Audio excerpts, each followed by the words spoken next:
കായംകുളം പുള്ളിക്കണക്ക് Gayathri senior secondary സ്കൂളിൽ നടന്ന school parliament തെരഞ്ഞെടുപ്പിൽ വിജയികളായ വിദ്യാർത്ഥികളുടെ സത്യപ്രതിജ്ഞാ ചടങ്ങ് ഉടൻ നടക്കുമെന്ന് സ്കൂൾ ചെയർമാൻ സി ഷാജി അറിയിച്ചു.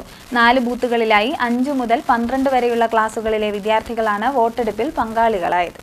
കായംകുളം പുള്ളിക്കണക്ക് ഗായത്രി സീനിയർ സെക്കൻഡറി സ്കൂളിൽ നടന്ന സ്കൂൾ പാർലമെന്റ് തെരഞ്ഞെടുപ്പിൽ വിജയിച്ച വിദ്യാർത്ഥികളുടെ സത്യപ്രതിജ്ഞാ ചടങ്ങ് ഉടൻ തന്നെ നടക്കുമെന്ന് സ്കൂൾ ചെയർമാൻ സി ഷാജി പറഞ്ഞു. പാർലമെന്റ് ഇലക്ഷനിൽ എങ്ങനെയാണോ വോട്ടിംഗ് യന്ത്രത്തിലൂടെ വോട്ട് കൊടുക്കുന്നത് അതേ സംവിധാനങ്ങളിലൂടെ തന്നെയാണ് ഇത്തവണ ഗായത്രി സെന്റർ സ്കൂളിൽ ഇലക്ഷൻ നടന്നു. ഇലക്ഷൻ 579ഓളം കുട്ടികൾ സമ്മതിദാനം വിനിയോഗിക്കുകയും അതോടൊപ്പം തന്നെ 5ാം ക്ലാസ് മുതൽ 12ാം ക്ലാസ് വരെയുള്ള എല്ലാ ക്ലാസ്സുകളിൽ നിന്നും ഒരു ഡിവിഷനിൽ നിന്നും 2 കുട്ടികൾ വീതം മത്സര രംഗത്തുണ്ടാകുകയും എല്ലാ കുട്ടികൾക്കും 3 ഡിവിഷൻ ഉണ്ടെങ്കിൽ 3 ഡിവിഷനിലുള്ള പ്രതിനിധികളെ തെരഞ്ഞെടുക്കുന്നതിന് അതത് ക്ലാസ്സിൽ സൗകര്യം. ഉദാഹരണത്തിന് ഒരു ഡിവിഷനിലുള്ള ഒരു കുട്ടിക്ക് അടുത്ത 2 ഡിവിഷനിലുള്ള പ്രതിനിധികളെയും കൂടെ സെലക്ട് ചെയ്യുന്നതിന് അവസരം. അതായത് 3 ഡിവിഷനുള്ള ക്ലാസ്സിലെ ഒരു വിദ്യാർത്ഥിക്ക് 3 പ്രതിനിധികളെയും സെലക്ട് ചെയ്യാം. ഇത്തരത്തിൽ തെരഞ്ഞെടുക്കപ്പെട്ട വിദ്യാർത്ഥികളിൽ നിന്നും അവരുടെ വോട്ടിംഗ് പെർസെന്റേജിന്റെയും മറ്റ് അവരുടെ പെർഫോമൻസിന്റെയും അതോടൊപ്പം തന്നെ കുട്ടികളുടെ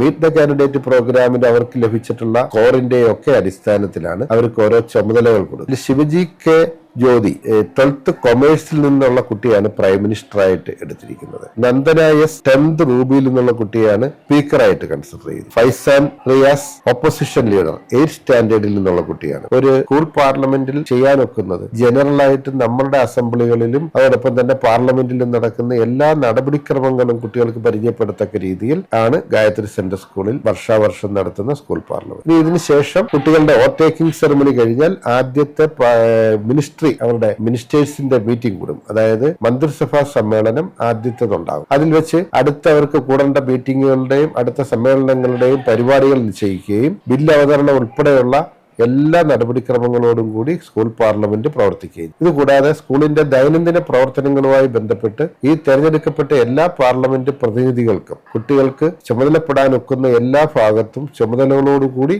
ദൈനംദിന പ്രവർത്തനങ്ങളിൽ അവർ സഹായിക്കുകയും ഉണ്ടാകും. പാർലമെന്റ് തെരഞ്ഞെടുപ്പിൽ വിജയികളായ 12ാം ക്ലാസ് വിദ്യാർത്ഥിയായ ശിവജി കെ ജ്യോതി പ്രധാനമന്ത്രിയായും 10ാം ക്ലാസ് വിദ്യാർത്ഥി നന്ദന എസ് സ്പീക്കറായും നിയോഗിക്കപ്പെട്ടു. 11ാം ക്ലാസ് വിദ്യാർത്ഥി വർഷ വിശാലാണ് വിദ്യാഭ്യാസ മന്ത്രി.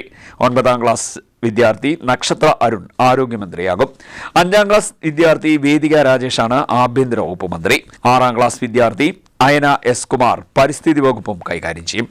പാർലമെന്ററി കാര്യ സമിതി അംഗങ്ങളായി 9ാം ക്ലാസ് വിദ്യാർത്ഥി ദീപേഷ് എസ്, 5ാം ക്ലാസ് വിദ്യാർത്ഥി MS സൂര്യനാരായണൻ, 7ാം ക്ലാസ് വിദ്യാർത്ഥികളായ കാളിദാസൻ എസ്, ഫർഹാൻ മുഹമ്മദ്, 8ാം ക്ലാസ് വിദ്യാർത്ഥിയായ അദ്വിക് സുധീർ എന്നിവരും പ്രതിപക്ഷ നേതാവായി 8ാം ക്ലാസ് വിദ്യാർത്ഥി ഫൈസാൻ റിയാസും സെക്രട്ടറി ജനറലായി 7ാം ക്ലാസ് വിദ്യാർത്ഥി BR വേദിയും ക്ലാർക്കായി 11ാം ക്ലാസ് വിദ്യാർത്ഥി അക്ഷര എ പിള്ളയും പ്രോട്ടേം സ്പീക്കറായി 11ാം ക്ലാസ് വിദ്യാർത്ഥി ആശിഷ് തഹാനിയായും പ്രവർത്തിക്കും.